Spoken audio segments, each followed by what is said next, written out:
Good afternoon, everybody. A warm welcome to the module 3 of this course on myopia progression control. And today we have with us very prominent people, prominent experts with us. We have Dr. Pradeep Sharma, sir, who is, a teacher of all teachers.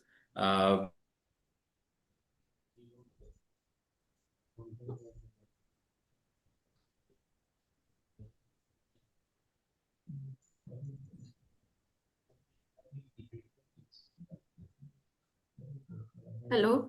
Dr. Shivani, you can... Hello, sir, you are not audible. Hello, Dr. Jethani, sir, you are not audible, sir. Ma'am, you can take it from there, please. Okay. Very good afternoon, and I welcome you all to the third module in the certification course on management of myopia, presented by AIOS Scientific Committee. The session for today is on pre-myopia. First of all, I would like to thank AIOS, Dr. Namrata Sharma ma'am, and Dr. Jitendra Jethani sir for giving me the opportunity to moderate this session. I would like to welcome our expert panelist, Dr. Subhash Dadia sir, who is the professor and HOD at Guru Nanak Eye Center at Maulana Azad Medical College, New Delhi. Dr. Pradeep Sharma sir, who is the head of pediatric ophthalmology and strabismus at Center for Sight, New Delhi. He is the ex-professor and HOD of pediatric ophthalmology and strabismus at RP Center, AIIMS, New Delhi. Our other expert panelists are Dr. Parikshit Gogate sir, who is a leading pediatric ophthalmologist in Pune with over 28 years of experience. Dr. Kavita Porwal ma'am, who is a pediatric ophthalmologist in Indore with over 26 years of experience. I would also like to invite our expert speakers, Dr. Sandra Ganesh ma'am, Dr. Aloka Hedao ma'am, and Dr. Jitendra Jethani sir. Welcome you all to this third module. So over to ma'am, Dr. Sandra Ganesh ma'am. The first topic for today is hyperopic reserve in pre-myopia. Ma'am. Thank you very much. Before we start, I would just like to welcome everybody once again to this myopia course. It is really picking up very nicely, and we have more than 350 AIOS members who are already registered for it. We are going to have, I think, 11 modules, Jitendra. And I am extremely personally grateful to Dr. Jitendra Jethani for doing this course. And this is going to happen on every Monday, Thursday, 2:30 p.m., following which you have to answer 15 questions. And once you complete the entire thing, then you will get a certificate for the same. It is nice to see my teacher, Professor Pradeep Sharma sir. Thank you, sir, for joining. We always learn from you. And I still remember the Delhi Ophthalmological Society first lecture that we had from you, and the hall was so full that people were sitting on the floor. So thank you so much, sir, and thank you to all the speakers and the panelists for joining in and for this course. Over to you, Jitendra, and over to you, our moderator. Thank you. Yes, ma'am. Thank you, ma'am. Thank you, ma'am. So our first speaker is Dr. Sandra Ganesh ma'am, who is a consultant in pediatric ophthalmology and strabismus at Arvind Eye Hospital, Coimbatore. Over to you, ma'am. Yes, thank you very much for the opportunity. Just give me a second. Yes, ma'am. I think I was sharing in between, it was stopped, so I lost it.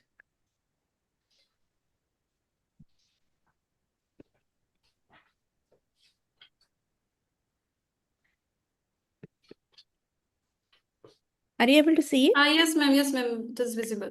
Okay. So my topic for today is hyperopic reserve in pre-myopia. I'm thankful to Dr. Jethani for this topic, which incited me to read a bit as well. Coming to the introduction, so we should know about the ocular biometry and the growth pattern in children before we talk about the pre-myopia and hyperopic reserve. So all children are born hyperopic. The axial length is around 16.5 millimeters at birth and increases gradually to around 24 millimeters in the adult. And most growth occurs in the first 2 to 3 years of life, and it follows a bi-exponential pattern. There is a rapid growth phase in the prenatal and neonatal period, and then again during the Hello. Hello, Her video is ma'am. frozen, I guess. Ma'am, you're not audible, ma'am. Years towards myopia and higher hypermetropia as well. So in this screen, you can see that the physiological hyperopia, as we call, it's around +2 to +3 diopters, and it is the commonest refractive error that we see. It's not an error, the refraction that we see in children or neonates, around 70%. And the next common is astigmatism. The astigmatism is quite high in the less than 6 months age group. And there is a remodeling, and the astigmatism gradually reduces to probably around 1 or 2 years. The astigmatism is quite constant. And then the other errors that we see, the middle to higher hypermetropia, emmetropia, and myopia and anisometropia are all very small in percentage in the normal population. And then we should also know about what is emmetropization. So as children are born hyperopic, the eyes will gradually grow, and then the eye becomes with a normal refraction, that is 0. So for this to happen, the eyeball should grow, that is eye length has to increase and hypermetropia will decrease as the eyeball increases in size. Astigmatism also resolves spontaneously. The steep cornea becomes flatter as the child is growing in age. And all these changes are very significant in the first 12 to 18 months of life. So you can see in this graph, it's actually a meta-analysis where you can see the various lines all are crowded at birth, and gradually there is a flattening of the curve. The steepest curve is towards the birth. So as what happens when eyeball is shorter, it is hypermetropic. The rays of light are focused behind the retina. And during growth, there is a progressive axial elongation as well as a corneal flattening. So both occurs hand in hand together, and that helps in the emmetropization. So that is why we say that instead of targeting or measuring only the axial length, it is good to measure both the axial length as well as the corneal radius, or the AL/CR ratio as it is called, which will give us more information towards if anything is wrong. Otherwise, sometimes the eyeball is longer, but the cornea is relatively flat, or the eyeball is shorter, but the cornea is relatively steep. And hence, the eye always tends to grow towards emmetropia. And this is achieved by homeostatic mechanisms. But due to some reason, when the growth overshoots, the myopia will develop as the hyperopic reserve will deplete. So this hyperopic reserve depletion is mainly to do with the axial length of the eyeball. So now coming to premyopia. What is premyopia? As I said, at birth, most often the refractive state is around +2. So the eye keeps on growing and the refraction becomes more reduced hyperopia. And by age of 6, if it is less than +0.5 D, it is called as premyopia. So why is this called premyopia? Because there is a high risk of onset of myopia. It doesn't happen in every case. There are certain risk factors associated with premyopia. So along with this shorter hyperopic state of +0.75, we also have the baseline axial length. So if the eyeball is, as it is longer, then they are tending towards myopia. If both the parents are myopic, or if there is one parent who is myopic, again, there is a history, there is a higher predisposition, ethnicity, especially Asian and South Asian, limited outdoor, high near activity, all this will predispose towards myopia. Also, if the patient has a high AC or A ratio, that tends to more accommodation, and again myopia and esophoria. So if any of these things are there, we need to have a red flag in our mind that this kid can proceed towards onset of myopia. So what are the key anatomical changes that we note in premyopia? One will be, before the onset of myopia per se, there would be a peripheral steepening of the cornea, there will be early axial elongation, and also there will be reduced scleral stiffness. So all these three will happen before you get to central myopia. So the sclera, choroid, and the retinal periphery changes come before. Now coming to the topic of hyperopic reserve. So this is a physiological hyperopia that buffers against myopia development. So it is easy to understand that instead of +0.75 at the age of 6, if the child is having a +2 refraction, then definitely that is a sufficient buffer against the development of myopia. So the amount of latent hyperopia before the onset of myopia is called as the hyperopic reserve. That is something of a protection you have against the development of myopia. Gradually, this hyperopic reserve will keep depleting from birth through childhood. But if it depletes early, then there is a predictor of myopia onset, and it's also, hence, it is a critical biomarker for the onset of myopia. That is the importance of measuring this hyperopic reserve. So there are certain normative values for this hyperopic reserve, and this is highly dependent on the age. So as the age increases, the hyperopic reserve will reduce. So at the age of 3, the mean is around 2.64. At the age of 6 is around 2.08. At the age of 8 is 1.49. Age of 10 it is 1.04, and age of 16 it is slightly towards myopia, like minus 0.35. So this is your reserve, which they have documented by various studies, and this was published in the BJO. So what are the thresholds? So the spherical equivalent, if it is less than 1.5, it's a very high risk. With each 0.1 reduction below this, and that raises the hazard ratio for development of myopia by 0.325 in children who are aged 4 to 18. And this risk is independent of age and gender. And if it is around minus 0.5 to 0, predicts 40% increased risk of getting myopia over a 2-year period. And if there is a rapid reserve loss, that is less than 0.5 diopter by the age of 6, again that indicates accelerated risk. So these are universal threshold, which is independent of age or gender. There are age-specific thresholds, which I showed in the previous slide. And also, generally, on an average, there is a high risk if the spherical equivalent is less than +1 from the ages of 6 to 8 or less than 0.5 later. And the clear study shows that for US or multi-ethnic, they have documented as +0.75 at the age of 6 signals a risk, and that declines with the increasing age. So these are the thresholds that one should remember. And all these values are from recent publications from various journals, which I have quoted here. There's a lot of huge study on Chinese school-going children, around 15,000 children they have studied to come to this value that if the baseline reserve is between minus 0.5 to 1, then it predicts a 40% incidence of myopia in 2 years, and the risk is higher in females. And also, like the hazard ratio, which I said, that's also from this Myopia published in 2024. And hyperopic reserve in 3 to 6, which I showed in the 2 slides before, that's based on a study published in 2025. So what is the clinical significance of all this?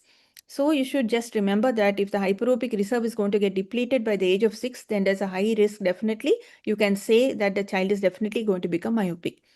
So the reserve less than 0.5 means definitely there is a premature exhaustion, and predicts myopia onset with a strong dose-dependent relationship. So the safety threshold of the hyperopic reserve based on large cohort studies in children is plus 1.5 diopter, which is regardless of any age and gender. So you can just remember this value if there are too many values to remember. So what is a myopia conversion risk by the reserve value?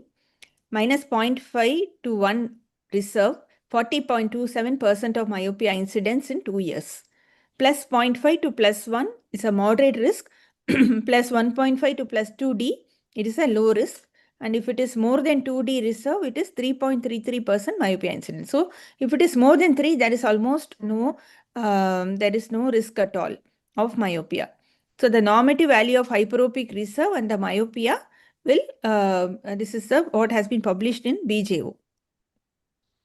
So coming to the gender and demographic pattern, the females, for all these values, females show elevated myopia conversion across all reserve values. So this is so if you are going to have these values and you're looking at a girl child, then you definitely have to be more alert because they will have more risk of getting myopia. And the female conversion versus male is 31.61 versus 26.8, which is statistically significant. The regional variations exist despite consistent safety thresholds, and age-stratified monitoring recommended by national guidelines. So how do we identify? By preschool and school screening, you can do non-mydriatic autorefraction.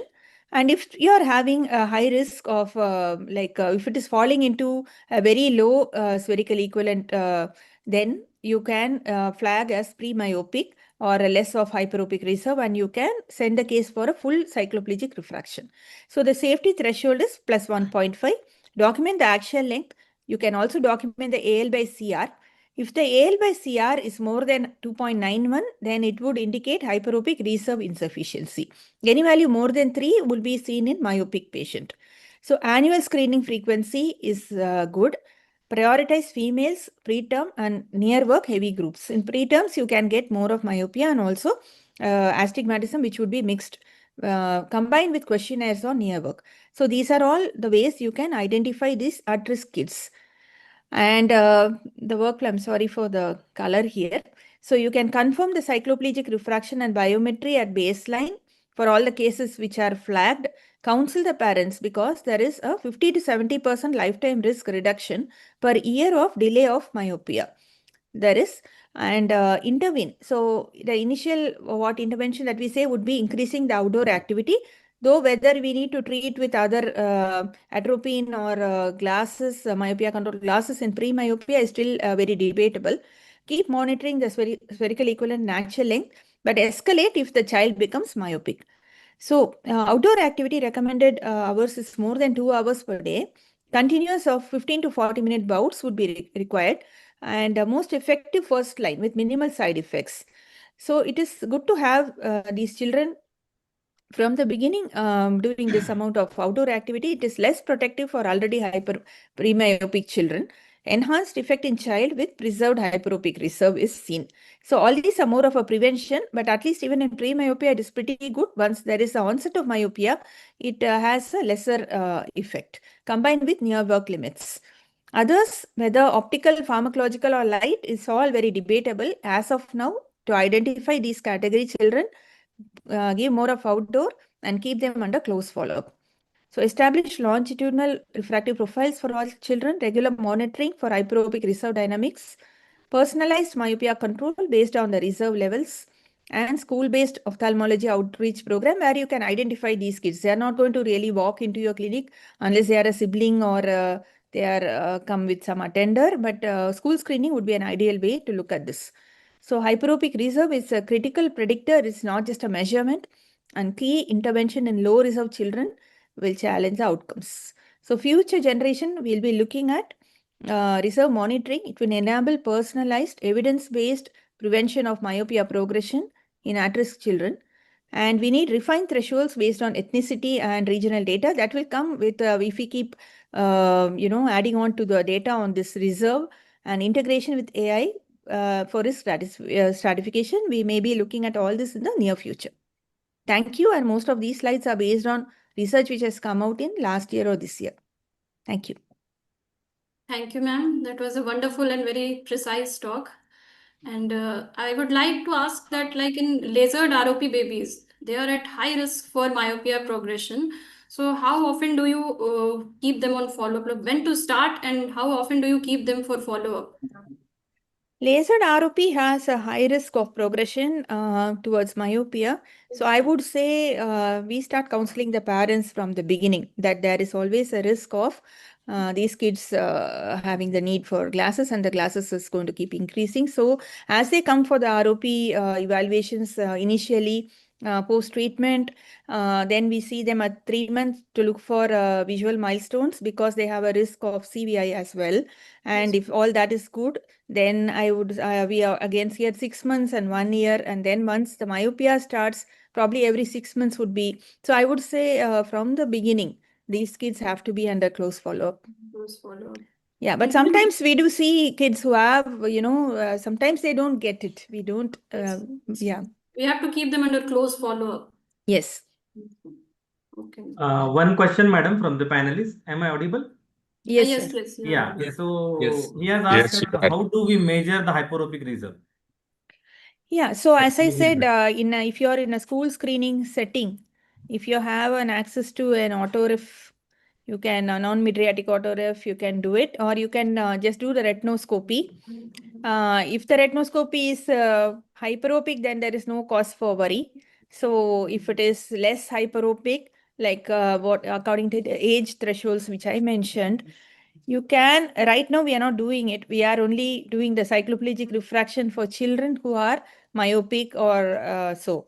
But if you want to check the hyperopic reserve, then you would be doing cycloplegic refraction even in kids who are not frankly myopic, but you are having less of a shadow. Though it is little difficult, you need an experienced person, optometrist or your doctor doing the refraction, as these kids will accommodate and you'll be getting a falsely myopic shadow as well. And at There's what one age more. you will, madam, recommend to go for this hyperopic reserve or like screening as such? In a routine child with no prematurity or no parental history probably. See, we are doing it anyway in the school screening. We are doing the retinoscopy for all the kids. We are already doing it. It's not something new that we are going to introduce. It's only that if you are picking up, so what do we do if we have a plus 0.5 refraction but the child is able to say 6/6? We don't do anything as of now much. But if we were to flag these kids and then to keep a close monitor and watch out for myopia, probably if there is a way to measure the axial length and L/CR in school screening settings, then it will go a long way in identifying these children. No, Ma'am, but the there's values one more that we question. take. Okay, sorry, sir, sorry. No, please carry on. I was asking the same question. Please carry on. No, sir, there's one question in chat, like at what age should one start screening children for level of hyperopic reserve? She already answered. Answer the question. I think there is what I wanted to ask was what is the like all these readings that we are taking as cutoff, are they cycloplegic refraction? Because non-cycloplegic refraction reading, although the studies which have been done mainly from the Chinese people are non-cycloplegic refractions, but the readings that we have to take into consideration should be cycloplegic readings, because only then you can have accommodative spasm in children accommodating a lot. Ideally, yes. Ideally, I think we should do a cycloplegic refraction. I mean, definitely at least once before the child is 5 years old, especially if the child is premature and we suspect that this child is going to have myopia. If we think it's a pre-myopic child or the hyperopia is reducing, a cycloplegic refraction is a must. yes. In the clinical setting, definitely yes. If they are coming to the hospital, yes. But in a school screening, usually we will not have permission for the cycloplegic refraction. So how will you identify in the school screening where the number of children that you are going to screen is going to be maximum there? The number of kids who are going to come to the hospital are already having a problem. Otherwise, they are not going to come to the hospital. So the question is, how are you going to implement this in a wider community practically? There should be some way of doing it, probably fogging, or there should be some way in probably better autorefractometers, or you have compared the quality of what you are getting. If the autoref can approximate to, I wouldn't say it will be exactly the same as your cycloplegic. Definitely that is the gold standard. But what is the fine line that we can draw between that and the possibility of uncovering more of these kids in the school screening setting, so that we will just give one feedback to the parent that, look, your kid might become myopic later on. So these are the things that you need to start from now, that you need to put in the outdoor and reduce the near and some pointers, and for them to come back in 6 months. This is the ideal situation. I don't think it is happening right now. But probably these are some of the thoughts that we can put into. Hello everyone, Kavita here. Sandra, just you mean to say that all the kids which we screen in the school, we are supposed to do the autoref for all the students, so that we get a rough idea. Right Am I now, audible? it was breaking in between, Kavita, but I think I Am got I your audible? question. You're No, audible you are right Yeah, now. because I'm audible, Dr. traveling Kavita. right now. We can hear you. Yeah.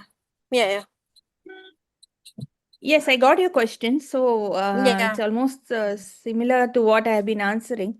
But see, either way, See, I have a very good idea. Yeah, I have a very good idea. If we can do excellent monitoring at school by any means, then that is the best way.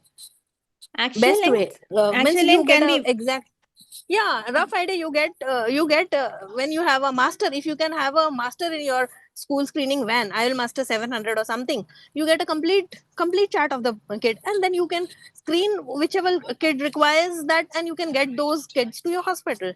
Apart from auto ref, if you get the IL master chart of the kids, that will be that like an excellent idea. According to me, what's your opinion regarding that? pure axial length will not give much value. You need AL by CR. And it's also very expensive, ma'am. And I will master 700 will No, cost IL master 35, complete 5 lakhs report, yeah, with plus. K1, K2. Costly. Yeah, and For that Armin, too nothing in a expensive. mobile van, it's a Zeiss Yeah, equipment. Even in clinic, if yeah. the AC and temperature is not proper, Huh, sometimes that equipment doesn't work. So uh-huh. using that equipment in the community is, yes, it is ideal. But I don't think Yeah, we can, we have done it on Anganwadi children, 3 to 6 years. We have published it also, and we found 3% were myopic. But that time we had used dynamic retinoscopy, yeah. and anywhere Hmm, where really hmm, there is a big hmm. suspicion, then only cycloplegic. Okay. So I think dynamic retinoscopy also Yeah. has its own importance. Yes, sir. And I The think Yes. pure so axial length. That's true. wants to But like nowadays, everybody has a like all institutes complete report, not just the excellence. You get everything in that. I think the Jitan, screening would you may like be to good comment on enough this? and send the patients, children to the setup where you can do a proper cycloplegic refraction in a selected few. The purpose of screening is only to have just a filtering the thing. And once you have a cycloplegic refraction, then you need to monitor. I think more than just having the reserve, it's also important how much is the reduction per year. Not all myopes are progressive. true. Those who Very have true. myopia also not all have progression. So only about 20 to 30% are actually progressive. So I would say it will be more rational to have the annual reduction in the hyperopia as a more important predictor than the actual value. Because there are people who may be having hypermetropia and they may continue to have hypermetropia. And interestingly, suppose we start treating them prior, they may be left hypermetropic rather than myopic, still wearing glasses. So it doesn't help us. Sir, I think those who have strong risk factors, they the child whose parents are myopic, who are more involved in the near work, low outdoor activities, and younger childrens. Those are the children who needs more attention, because this conversion is approximately 30%. So 70% otherwise also will not progress. True, sir. True. Yes. But we have to look for those 30%. Yes. Any more questions? Should we move on to the next talk? Yes. Yes. Okay. I would request Dr. Hemant to introduce our next speaker.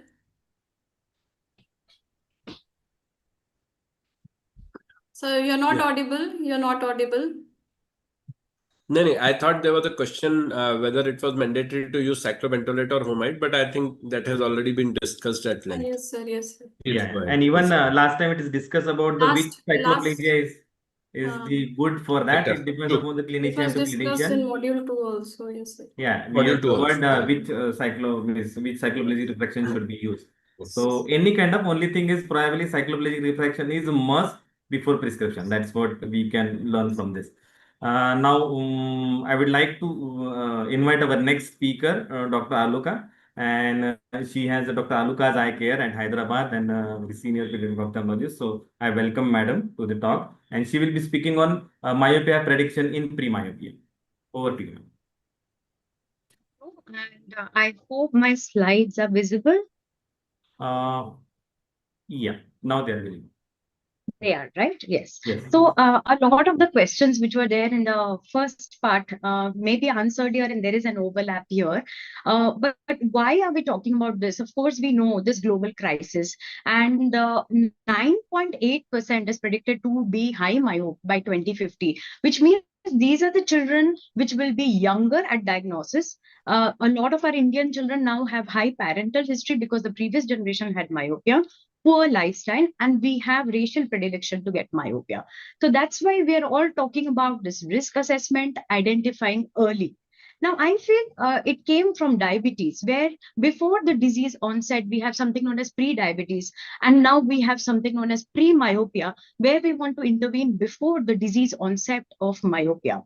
Now, emetropization, as Dr. Sandra was saying, is a process where the axial lengthening is happening and the other refractive elements of the eye are adjusting to it. But anything which is out of balance here is where this shift can go into a myopic shift. Now, IMI, Institute of Myopia, actually found out this definition. And as Dr. Sandra said, we are looking into a very small window where the refractive error is 0.75 plus 0.75 to minus 0.5.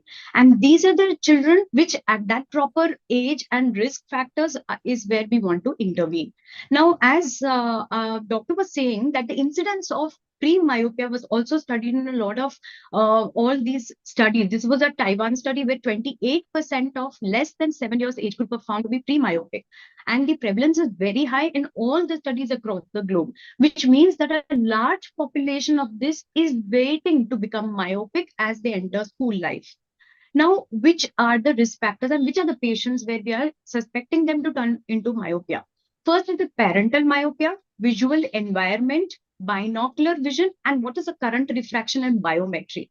Now, as we know, two parents myopic is quadrupling the risk of your child getting myopia.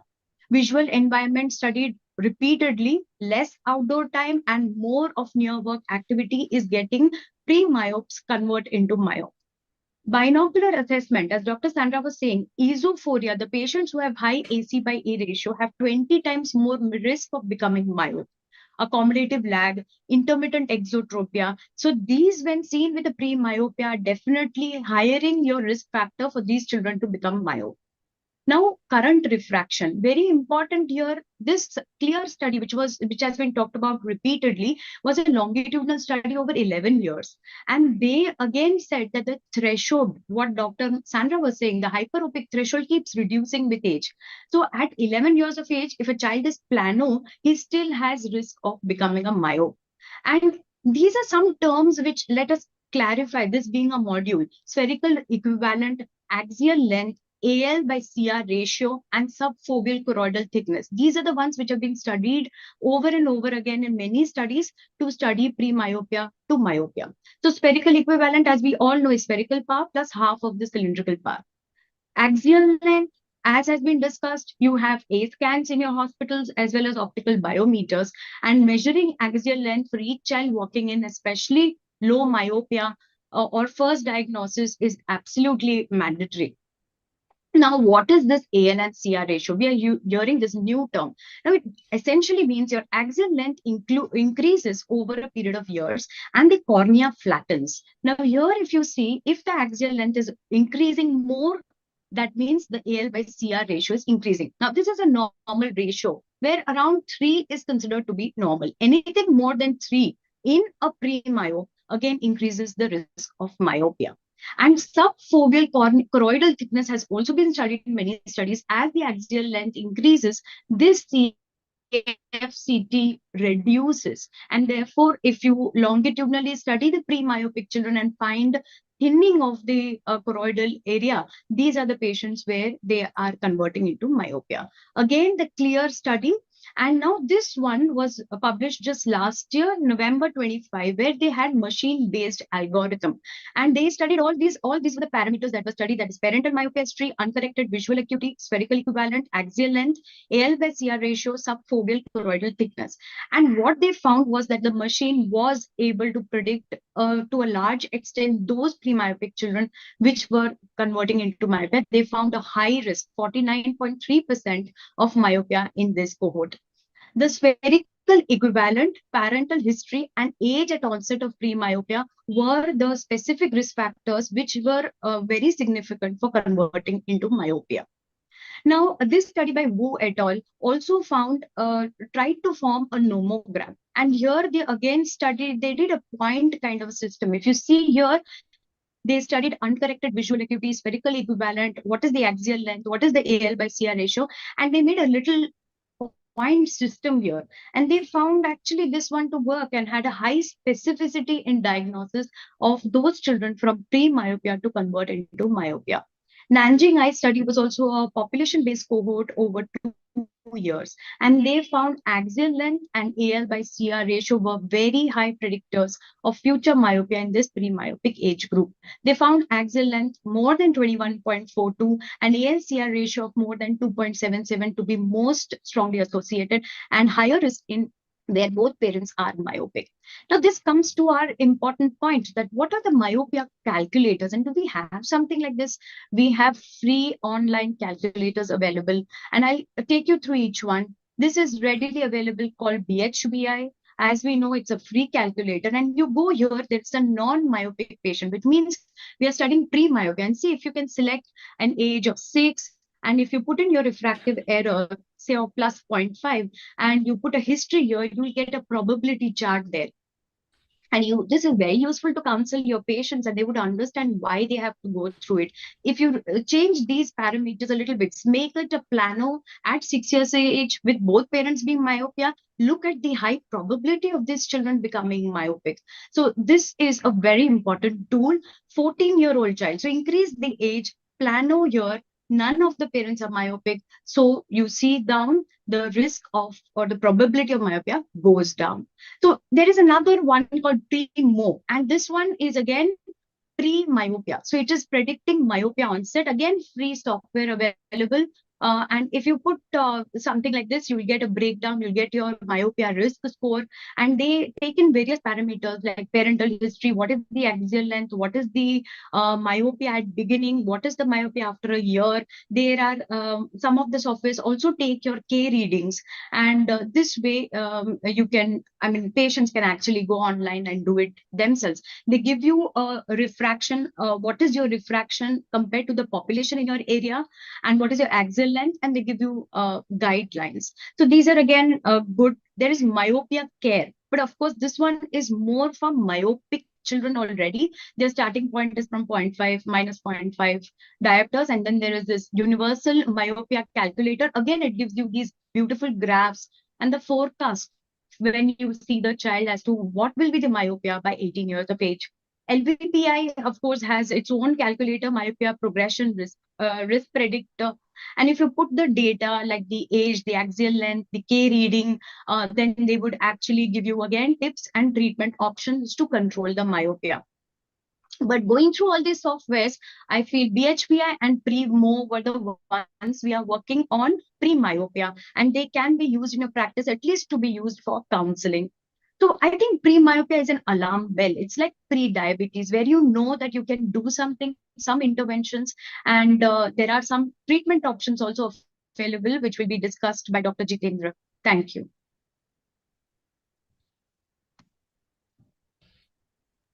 Thank you, madam, for a wonderful talk. And any questions from the audience or the panelists? I think it was very, very nicely taken, both Dr. Sandra and Dr. Aruka, and especially because calculators and how to assess whether this patient would go for, as Dr. Sharma sir was rightly saying, that there will be very few, almost 20 to 30, only 30% of the pre-myopes would actually become myope. So, you should be actually looking for which patients are gradually losing their hyperopic reserve, and then you should plan to treat them, or at least inform the parents that this patient may require treatment when they come back in future. Do you Jitani, I feel sibling of the myope child. Many a times if you sit and analyze them, and they are actually pre-myope. So this is where you can really intervene, because the parents already have an experience with the first myopic child, and therefore all your thoughts will be taken by those parents.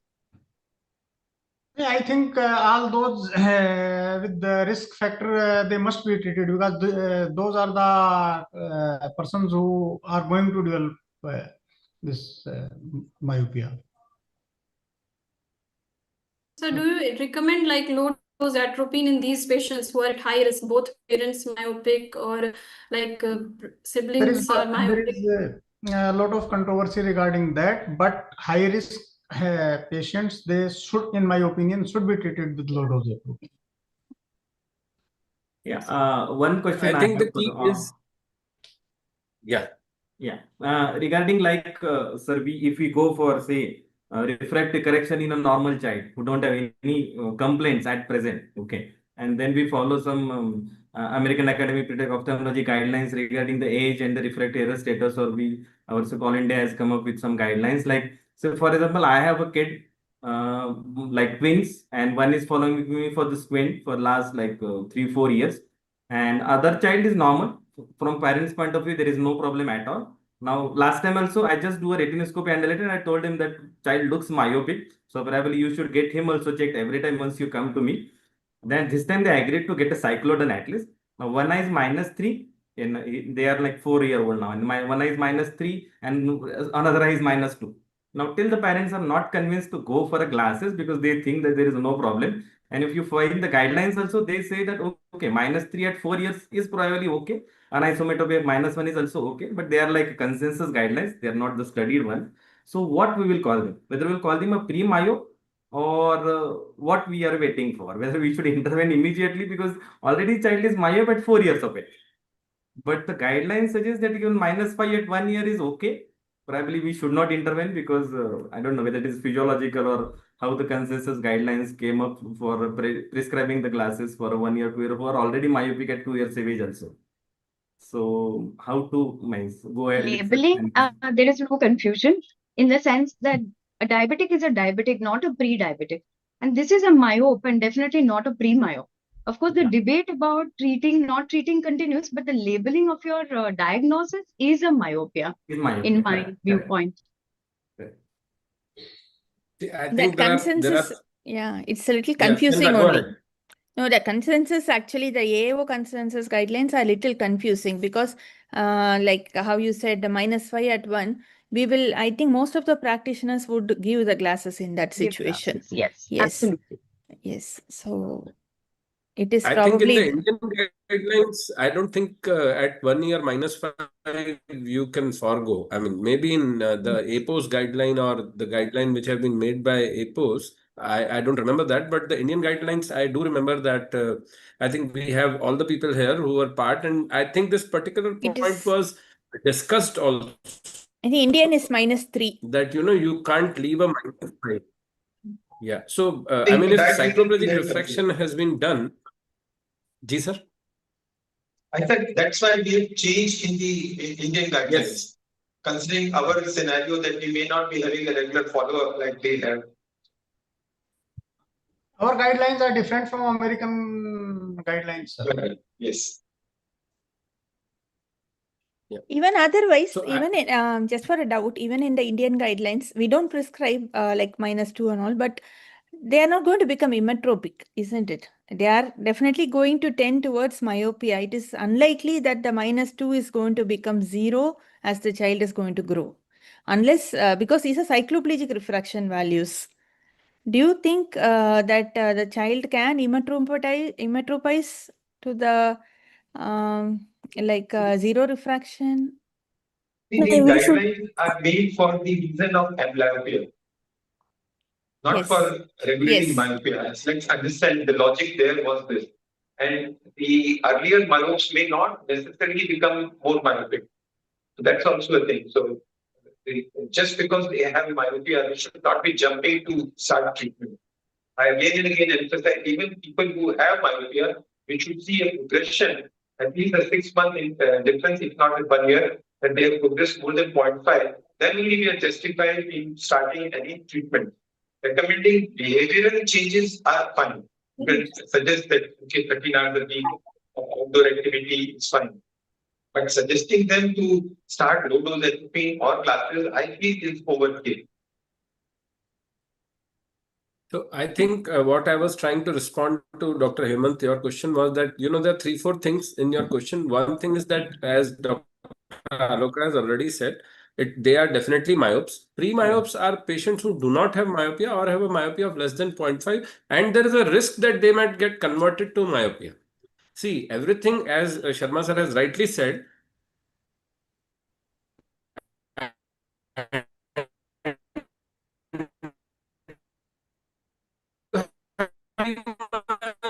if you don't have the data that they are losing out their axial. So whatever, at this point of time, whatever way we can treat is only axial myopia. So we have, and that is the whole purpose of all this. I mean, myopia has been, it is being treated since years. Myopia progression has to be axial. So these two things are the crux of the entire module, that myopia is there. Myopic progression we have to identify, and this is what we discussed in module 2 also. You have to identify a true axial myope, and then that axial myope has to progress, because in the question, what are we treating? It's good to wait and watch. Thank you. I just want to add one thing in this. Like if in spite of going directly to the figures, like you are seeing what is the refraction, you take the history also into consideration, you take the fundus picture also into consideration. Sometimes the child might have a orange hue around temporal in the disc area, and that leads to, that is a clear cut, even in his hypermetropic at this time, in future he'll grow to a myopic child. So rather than considering just one point, we should consider the entire history, the parental history, whether the parents are myopic and what is the fundus picture, and all the things should be taken into consideration. Then we should decide how to go ahead and how to do the, whether to give the glasses or not. I think these are the factors which The are voice taken is into care when cracking. you look at the predictive calculators, as said by Dr. Aloka.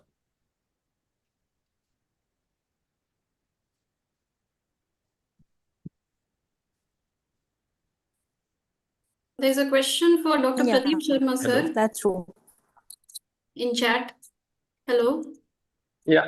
What's the question? Yeah, please go ahead. Like it is, which is better, spectacle correction or low dose atropine? I think they mean to ask for low hyperopic reserve, which is better, low dose atropine, or like some studies have recommended my defocus glasses also for low hyperopic reserve. I mean, So I think I have already said that for pre-myopia, I am not keen to treat.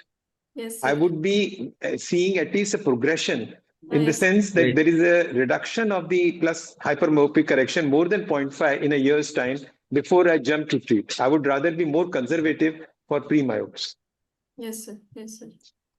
Thank Sir, you, but sir. if you have to treat, would you give glasses or atropine? Now, what age? It's that in very young No, if children, the age is there might 10 be years. The age is 10 Okay. years. my would be. I mean, if low Anyways, dose I have atropine. two case scenarios in my. Your voice is Please go cracking, ahead. Jitendra. Yeah, the Sir? voice is cracking. Okay. No, sir, please go ahead. I'm It's sorry. not- I'm sorry Sir, to Not audible. interrupt. Not audible. No, your voice is not clear. What was the question? You're suggesting some interesting case. Not clear. I was just saying that. Clear? No. No, I would be putting up the Okay, case okay. in my So presentation. let's have the sir. presentation. Yeah. You can go ahead. And, Jiten, okay. okay. Yes. Yeah. Should So I? now- I mean, if there are any questions, we can take, and then we can move to the presentation. Yeah. So now I would like to, I think we can continue the discussion after the presentation. Yes. Yeah. So now I would like to invite Okay. Dr. very well known, everybody knows Dr. Jetani sir, and he is like program director for this excellent module by AIOC scientific committee. And sir will be talking about the pre-myopia, whom to treat and whom to just wait and watch, as the Sarma sir was saying. So welcome, Dr. Jetani sir. So, thank you. Actually, I was trying to look for a speaker and Jiten, the voice is cracking. Yes, your The voice voice is is lagging, cracking. not very clear.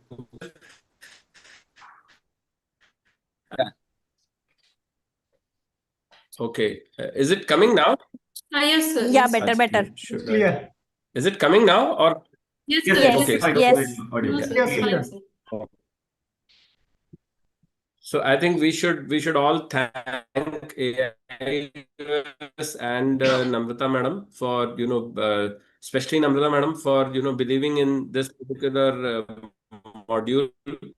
I think this is need of the hour, and she was very kind enough to. Okay. This has already been taken. This is only just to overemphasize this particular point that there have to be other quantifiable risk factors which provide a sufficient likelihood of future development of myopia.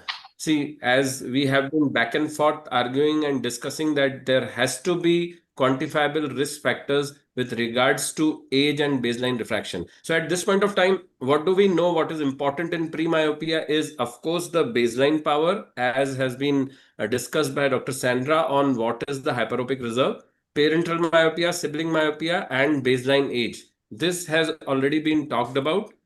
And this has also been shown that what is the cutoff for predicting myopia at 6 years of age, 0.75 at 7 to 8 years of age.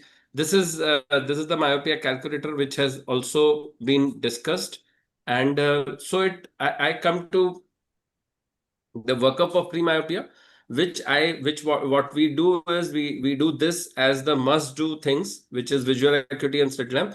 I think this has also been covered in detail in module 2. Basically, the workup of pre-myopia is not very different from myopia. These are almost the same things, same investigations. And risk factors also, we already saw Dr. Aloka presenting that. This is just to emphasize that, whatever discussion we would be talking about is the risk factors in a hyperopic patient or in a non-myopic patient. So what do we do here? How do we treat these patients who are progressors versus non-progressors? So myopic progression, as we saw in module 2, Dr. Shruti's presentation was on what is exactly is myopic progression. Same is for pre-myopia. Myopic progression would be defined as progression of glass power by 0.5 diopter over an year. As Dr. Sharma sir said, that any patient, anywhere, if we are going to treat, we are treating myopia progression. And what is myopia progression? If the glass power is increasing by at least minus 0.5 diopter over an year, then we call it as myopia progression. So in terms of axial length, it has to be at least or more than 0.2 millimeters. Now we know kids are small, maybe even 0.3 millimeter can be taken as a cutoff. So that is at this point of time, the consensus is 0.2 millimeters. So this brings us back to the key, that is the progression. Now, so you have your risk factors, sibling myopia, and everything, and still you see that the kid is not losing his hyperopic reserve. We would wait and we would still tell them to increase the amount of time that they sit outdoor and reduce the time on near-based activities.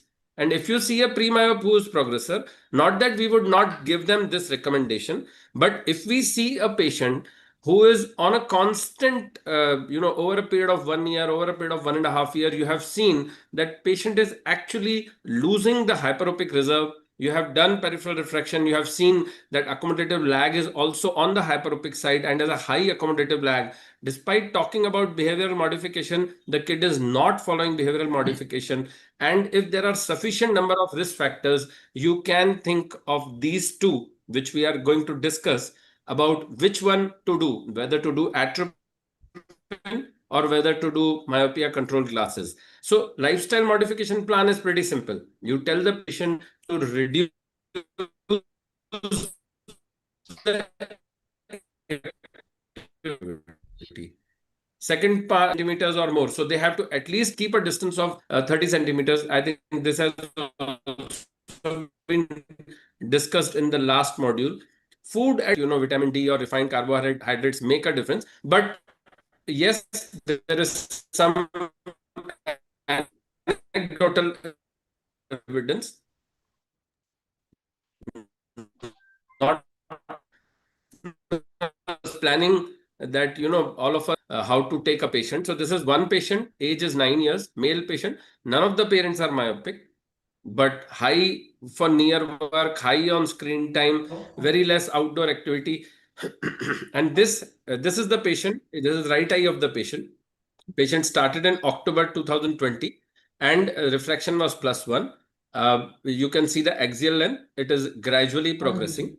And then even the myopia is also progressing. Now, the reason why this, so it's not that we did not tell them to use atropine. When he reached -0.5 and there was a clear-cut myopia progression, we told the parents that, you can think of a treatment plan. And they started atropine and they put it for a couple of months. And then, as it happens with atropine, with a follow-up, they could not continue. And the kid kept on progressing. So these are the charts. So this is where I would like, I will keep this particular case for discussion. And there is another case in the next slide. So maybe we can discuss this case as to what would be the approach by the experts on this particular case.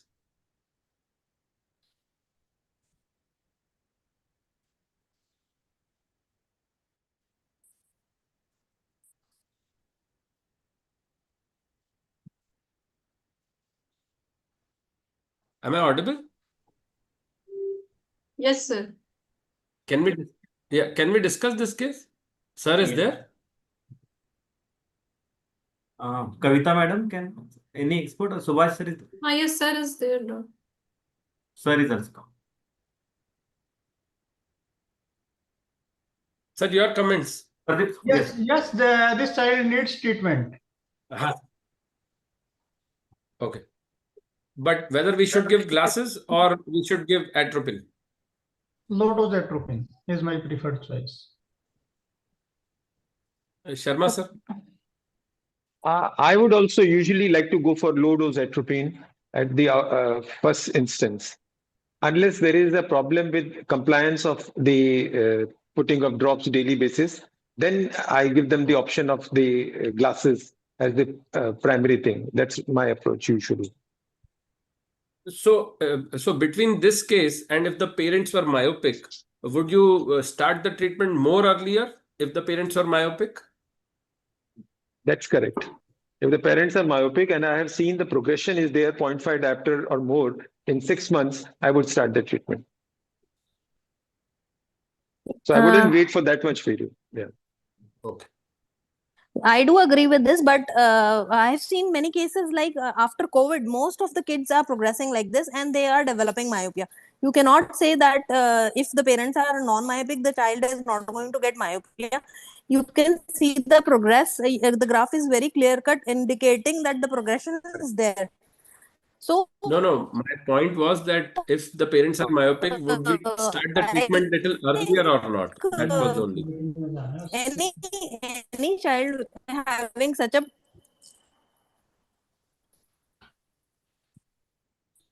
I think that Kavita, your I got the connection point, but is... I am disagreeing to that. The incidence in future will be saying that even if the parents are not myopic, the environment is such. Correct. Am I audible? Yes, ma'am. Yes, ma'am. Am I audible, sir? Yeah. Yes, You see now the consensus we have made is according to the present scenario. But maybe later down the line, 5 years, we see that even when the parents are not myopic, we are seeing the incidence is increasing in myopia in all the generation which is coming. Most of the generation, you can see we are predicting it is to be 50% by 2050. And if we all of us are saying like this, that means there is not the association. The environmental factors are more important rather than just the genetic factor which are playing in role.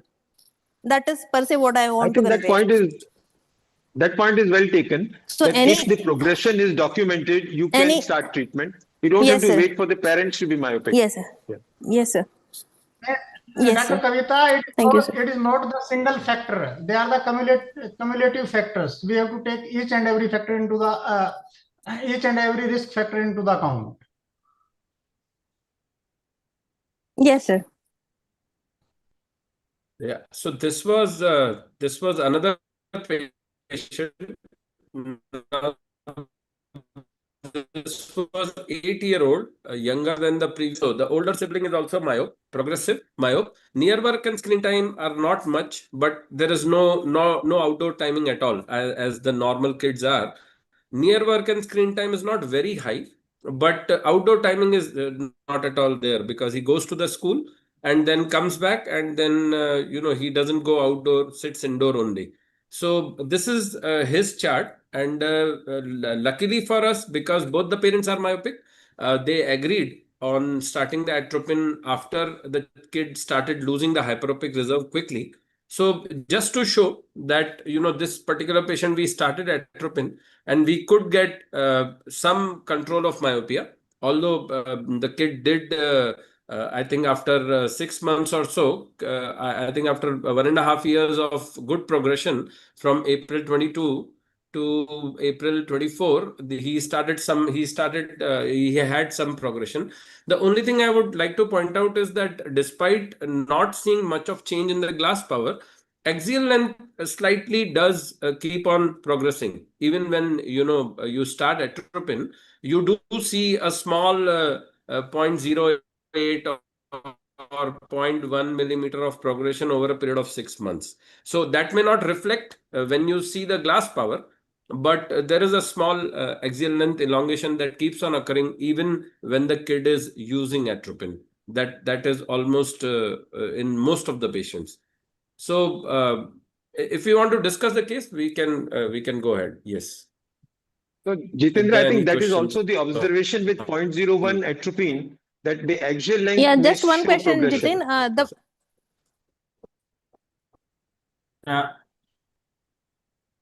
Sir was talking, then probably Yes, No, sir. I was Yes, just sir. saying this, that this is also the No, no. observation of most of the studies with 0.01% concentration, that there is a Yes. progression of the axial length, although the cycloplegic refraction is under control. True. Yes, Madam, sir. you were, yeah. Kavita, ma'am. Yes, Dr. Kavita. Yeah, just one question, Jitin. The child was 8 years in 2020 or 2018, October 18 or 20. Like 8 years was the October age 20. from the first day you are At October representing the 20. 8 year, or the present age is 8 year? No. October 20 he was When we 8. started, So in 24, yes, 25, he is in the pubertal age group where. Yeah, so what I want to yes, just convey is, now the child is in the pubertal age group, and that is also going to increase the axial length elongation. So only point that is to be taken, that in spite of atropine, why it is elongating is the pubertal, the hormone factors which is impacting on the axial length growth. And the am I audible? Yeah, yes. Yes, yes. ma'am. Yeah. Not great. So am I clear with my thing? Yeah. Okay. So Yeah.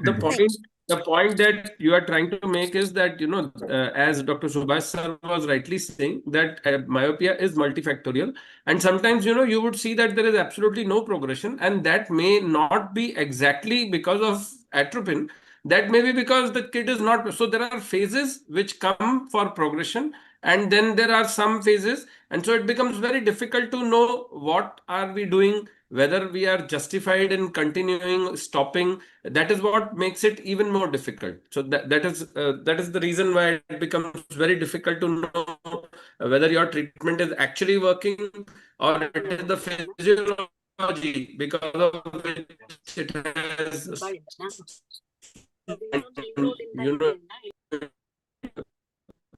is working. Even otherwise, the kid is 14 years. So obviously at 14 years of age, we would see that his myopia progression would be slowing down. Dr. Jetani? Yes. Yes. So in that, with respect to the previous comment, that you can see that rate of progression has come down. After you started Yes. atropine, there is a period in between where it is the same. But again, even when it is increasing, the slope is not the same Correct. as what it was before. One thing is the slope could have reduced because of True. age per se. Secondly, it could be the addition of atropine also. And another thing is, in both the cases, your baseline axial length is not too much. So that is a very good thing. The axial length that you started with, was around 21 to 22 millimeters in size. Sometimes we get the baseline axial length itself being larger, even though the refraction may be 0.5, but the eye is large. It may be a 23 point something eye. So in that case, again, I think we will need to keep that again as a factor, the baseline axial length also. Just one thing, what was the axial length in 25, April 25? That is not mentioned. Till 22, the axial length is mentioned, 23.16. And in the graph, it is, I think, 2025. So what is the axial length presently the child is having? I will show you. I think I got... Yeah. I stopped sharing. Yeah. So, no, I will... Just give me a minute. There is some... What is the axial length in 25? You just tell us. No need to share. You just tell us what is, so that we can have an imprint ki how much the axial length has progressed. Okay. 22.8. Yes, Kavita. So in 20, it is 23.61. Okay. So in 22 also it was this much only. So it is very good, na? Yeah, not that's progressed. what. Yeah, Both it's the very good only. Both the cases are very slow progresses from the start. Yeah, that's good. Yes. Yeah. Yes. That's good. No, the problem is with slow progressors only, no? The fast progressor, there is no problem. Fast progressor, it is very clear cut that you have to treat. It is the slow progressors which make you doubt whether you are treating them or it is God's will and wish which is going on. Yes, Jiten. That's why I think, as Dr. Pradeep sir also said, it is very important to exercise caution before we start. Because atropine, even if we start, there is like most of our patients may not be good compliant. So if they stop it, there may be a rebound. So we always have to keep that in mind. If we start unnecessarily and they stop it, maybe because of that only it will progress. So that is another point that we have to carefully analyze whether the parents and family are compliant with the line of therapy that we will suggest. If, Dr. Jethani, may I ask you a question? Yes. In this case or any of your other cases, if the child has not been compliant to atropine, have you ended up giving myopia control glasses? And is there any role here now? So, I mean, the myopia control glasses, giving myopia control glasses is actually a concept where the problem is that, me and Dr. Siddharth, we were laughing with the glass company that, when you don't have glasses, how can you tell the parents to wear glasses so that he does not have glasses in the future? So I think we can give glasses only to those pre-myopes who have some astigmatism. We cannot convince the patient that he needs glasses right now so that in the future he should not be wearing glasses. That is a little hilarious because it becomes very difficult to tell the patient that... No, so this is about those who are having like an elder sibling already on a myopia I have control given glass. glasses. Yes, and the younger sibling, the parent is asking now, can we be proactive? So what I feel is that, I have also noticed that children who have some amount of astigmatism, either, there is a study which was done by MyoSmart. We have seen that children who do have astigmatism, it is much easier and they do progress before the children who have absolutely no error at all. So, and it is very difficult to give glasses to children who have no error at all. With astigmatism patients, we have around, I think around 8 patients who are pre-myopes, but they have astigmatism. So we have given them myopia control glasses after using atropine. So most of our glasses, see, for us, first line has always been atropine. That we are very straightforward and very clear. Once the atropine is not working on them or they are not compliant, or parents in the first instance itself tell that the elder sibling was given atropine and we think glasses is a better option, in those patients we do give them glasses. But still, if there is no refractive error, like there is no astigmatism, it becomes very difficult to convince the parents. I don't have any such patient where they don't have any glass power and we have given plano. We have given an astigmatism, but not like that. Plano myopia control glasses. Yes, in that situation, if we see for a hypothetically, if we are prescribing, say, And in spite of that, if the patient becomes myopic, then we will be finding it very, very difficult to justify. That is true. From practice point of view, it Absolutely. is very difficult to explain the parent that what we are doing.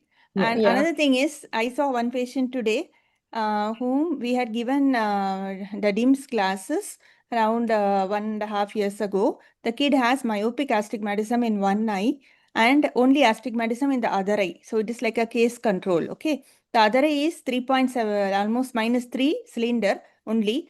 One eye is -0.75 with -3 cylinder. So the patient is wearing the DIMS glasses in both the eyes. Today, the eye where there is only astigmatism shows an increase in axial length, but the eye which is myopic astigmatism is not showing that much increase in axial length. I was very amused by that, what I was seeing.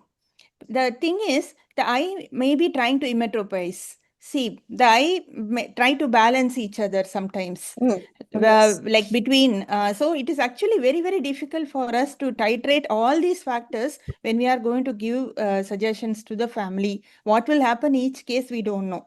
So just I wanted to give that example. I would like to add just one point. Like we are doing excellence, we are doing the excellence for most of our kids. But now we should include the topography also. We can see what changes are actually happening in the cornea. And the epithelium of the cornea, because recently I was at a conference where I learned that the epithelium also induces roughly say about 1 diopter to 1.5 diopter of astigmatism. That was a news for me, being in this field. And second thing is, the thing is epithelial mapping is coming up very high, and so we should consider topography and the epithelial mapping for our kids which are having dry eye per se in all the myopic patients.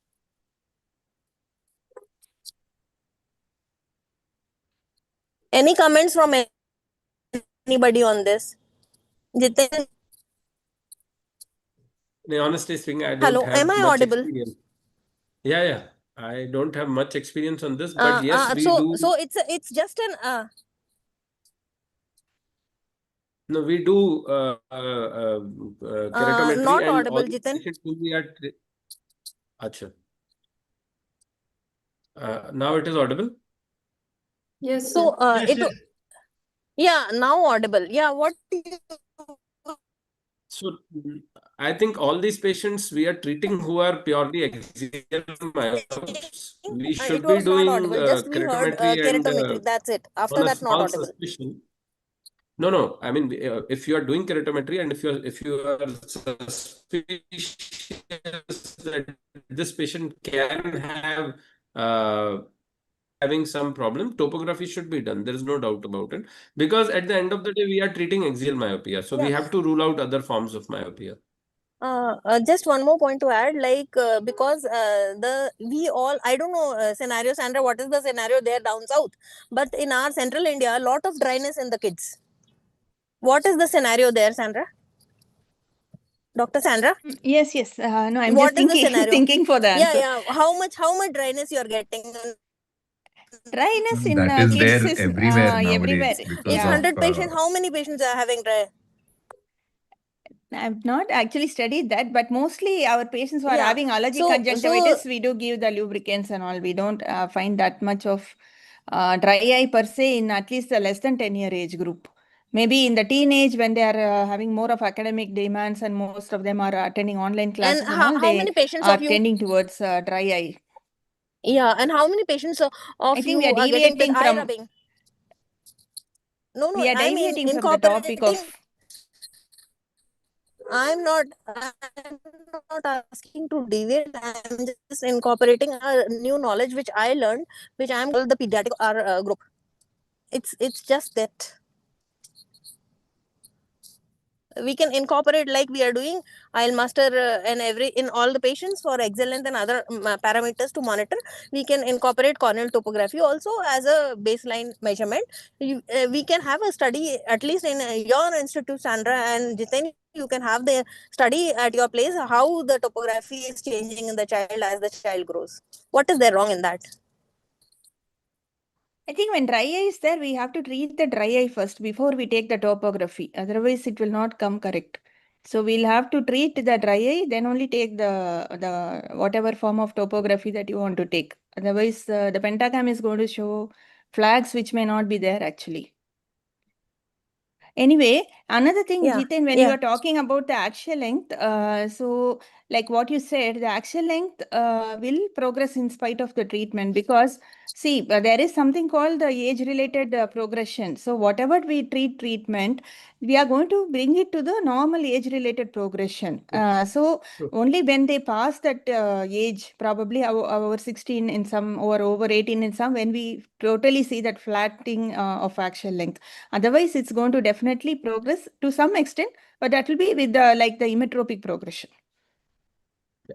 So that is the physiological, the physiological curve. Yeah, the physiological So that was progression. that was what I was trying to point out, that despite using atropine, you will see that, there will be a small amount of progression in the axial length, may not be a glass change, as you rightly pointed out. That is what I was trying to show, that even with atropine, a small axial length changes may be there. So that almost sums up what we already discussed. As all of us have been discussing in last two modules also, behavioral recommendations are the most important ones, especially in pre-myopes. And then, you have to see the risk factors, as already has been discussed.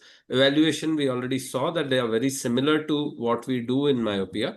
Pre-myopes, what are pre-myopes? Dr. Sandra has already covered that. What is the hyperopic, reserve? And we have to continue treatment if, you have to keep on looking for excellent measurements and cycloplegic refractions. Depending on what and how many risk factors are there, you can call them at 3 months or 6 months. If you feel that there are not many risk factors, you can just call them after 6 months. So this is just a small conclusion, that you need close follow-ups if you think that the patient is indeed a pre-myope and is going to progress. And any pre-myope where there are sufficient number of risk factors for progression, you should, whether you start any treatment or not, you should at least tell them to follow these two things. One is outdoor timing and reduce the amount of near work. And then depending on what we want to start based on our experience, at this point of time, bulk of our experience is in atropine, and that is what at this point of time we are using to delay the myopia onset only in confirmed cases. Just one last question. Does atropine increase So dryness? thank you so much. Jitin, just one last question. Does atropine increase dryness? Does atropine drop increase dryness in the eye of the patient? Yes, like any, yeah. So if you use any chronic drop with preservatives, especially like benzalkonium or PHMB, it may increase, it may modify the conjunctival surface. It may increase the bioinflammatory markers, and it may end up like glaucoma medication. When you use chronic eye drops, there is a chance that it may increase dry eye, especially on the added to the fact that if there is more screen time, evaporative dry eye would already be contributing to that. But even if atropine is used only once a day, even then it can cause dryness. I don't know, sir. There are no direct studies done on dryness, mainly because these are not really susceptible population. These are children have a very high reserve for tear film. So I don't think that, they are really predisposed to dryness vis-a-vis glaucoma patients who are already older age groups, and they already have other things like MGD. Those all things, these kids are not really they don't have a risk factor. But yes, when they increase the screen time, that becomes an additional risk factor. Yes, yes. And in case of any allergy also, it becomes an additional risk factor. Yeah. Thank you I everyone. think they are coming up with preservative-free atropine eye drops also. I think they have come up. Yeah. With Some companies are coming which with are the good. preservative-free atropine eye drops. Now, just to sum up, maybe, sir, I would like to put one idea. Dr. Jaithani. Yes, sir. Yeah. So, like for ROP, like we have some guidelines, like, okay, a child who is like a 32 weeks gestation and somebody who is having a weight less than 2 kg, or somebody who has like between 30 to 34 to 37 with some stormy postnatal period, we say that, okay, you have to go for ROP screening. Even though universal eye screening is something which is recommended in all the kids, but at least this we can point out to even our relatives or our doctor's friend that, okay, ROP has to be done. Now, something can be done for pre-myopia, like say like a parental history or like a sibling having a myopia or something like that. If AIOS can come up with some guidelines, at least we can post in our OPD that, okay, if you have something like this, get your normal kid as well to the OPD so that this thing can be done. So easy for us also to convince somebody that, okay, your elder kid is having a myopia, like these are the chances, or you or your wife is having a myopia, so better you start screening early. So like these kind of recommendation will probably help us in motivating to get a hospital based, like school anyway we are going, Yes. but every time it is not possible to go to the school and convince them. It's even more difficult to go in a school and convince somebody, the parents, because they don't see any problem. So turn up ratio is very less in the school screening camps. That's what is my experience. But something like that can be done for the pre-myop, that, okay, these are the recommended things. Others are also welcome anyway if they want to get it done, but at least this should be done. I think Yes, sir was saying something. I think Dr. Subhash Dadia sir was saying something. Dr. Jadhani, just I wanted to know any recommendation for red light therapy in this sort of patients, because I was going through an article in which it was said that those cases of atropine and defocus glass failure cases, this red light therapy has been found to be effective. So any experience? Sir, red light therapy, right now, I don't think we have the machine, but articles, there are some very positive articles, and there have been few case reports saying that, there have been at least I have read 2 case reports where there was a iridomacular degeneration. One of the patient developed iridomacular degeneration, and one of the patient developed some epileptic seizures or something.